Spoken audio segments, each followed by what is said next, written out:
Следното прашање доаѓа од Мустафоски и вели дали и кои суплементи се добри за предвежбање и конкретно БЦА и аргинин.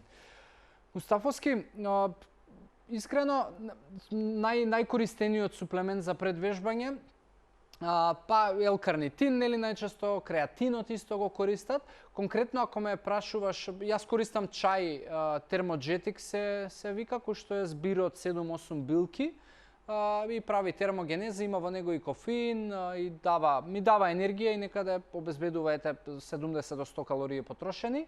Не ги користам креатин или L-карнитин. БЦА исто така е препорачливо и добро да се користи.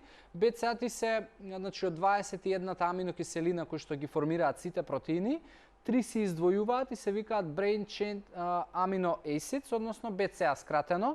Од нив можеби најзборуван е леуцин, затоа што леуцинот е еден тип на гласник и им соопштува на другите аминокиселини дека треба да почне регенерацијата на мускулите и затоа се смета дека БЦА е добро да се консумираат за време на вежбање, да ги раствориш во вода и да ги пиеш за време на вежбање, или да ги пиеш во текот на денот, во денови пред да бидеш активен и кога си активен.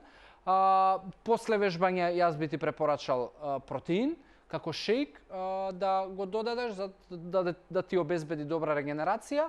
Така да, тие се мои некои насоки и совети и опции кои што ти ги имаш. Значи, за предвежбање ти велам, можеш да користиш и креатин, и L-карнитин. Ја користам термоджетик чај, можеш гуарана да користиш, билката гуарана, не гуарана енергетскиот пијалок, за време на вежбање БЦА и после вежбање обавезно протеински шејк.